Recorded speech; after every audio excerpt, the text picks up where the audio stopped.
games land, on and off the field.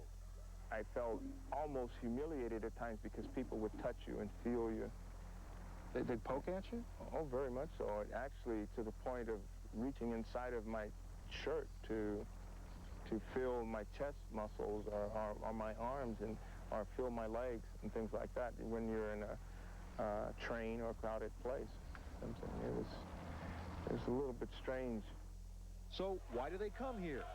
Well, most are has-beens or never were, looking for one last shot at glory and a big payday. Like Randy Bass. He spent most of his career in the minor leagues and never made more than $55,000 a year.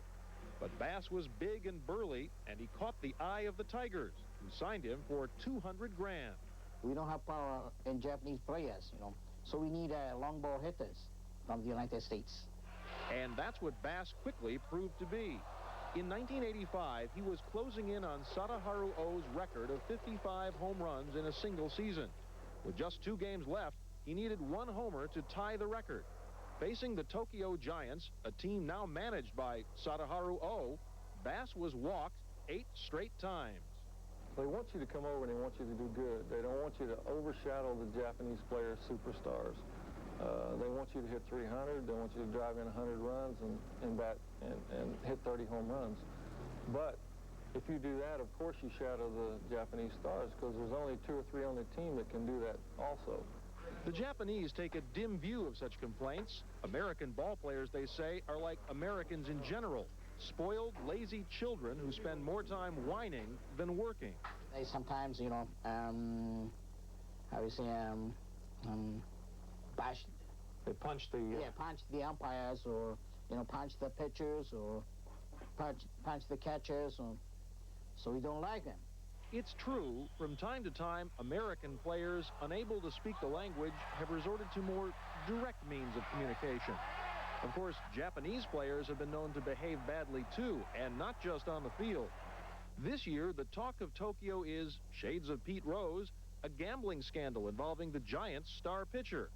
And as for Japan's fans, well, some would feel right at home in Yankee Stadium. There were incidences where I had sake bottles thrown at me, beer bottles thrown, where they would wrap things up in tin foil and throw them in some ballparks. Americans have also been hit by verbal attacks from those who say the current limit of 2 gaijin per team should become an outright ban. But cooler heads view them as a necessary evil. If we're talking about the ideal situation, I think Japanese baseball should be played by Japanese.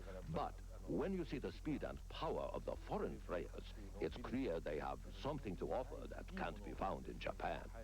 Of course, it was Americans who offered baseball to Japan in the first place. In the land of the rising sun, it's Banzai Bambino as Babe Ruth and Connie Mack lead the American baseball invasion of Japan. This tour by a team of American All-Stars in 1934 led, a year later, to the start of Japanese professional baseball. 2 leagues and a dozen teams, the pennant winners meet in the Japan Series. They use our rule book. Some of their terminology sounds familiar, too.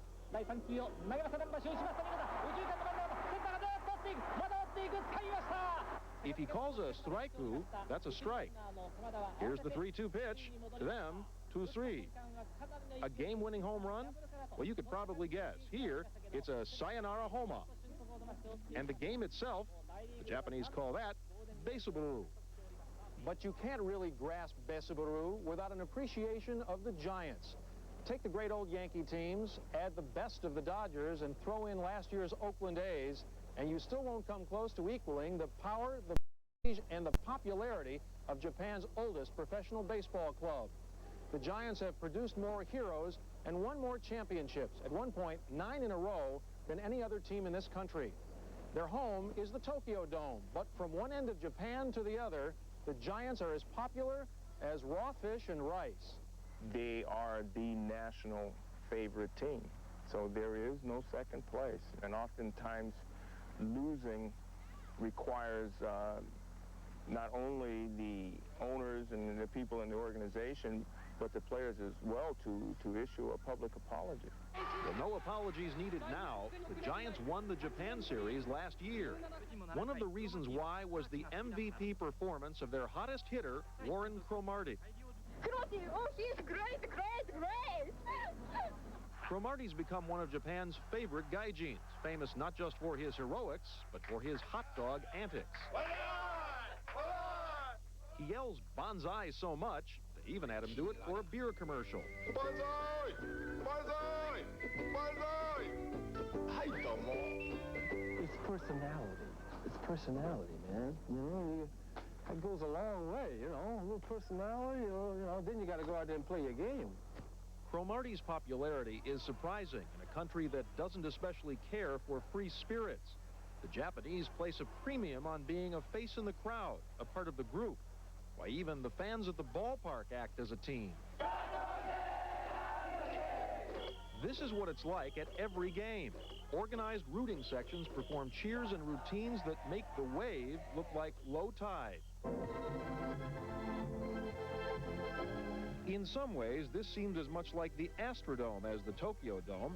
They even sell hot dogs and beer. But the chow of choice is stuff like sashimi and squid, stuff that a newcomer to the Tokyo Swallows finds hard to swallow.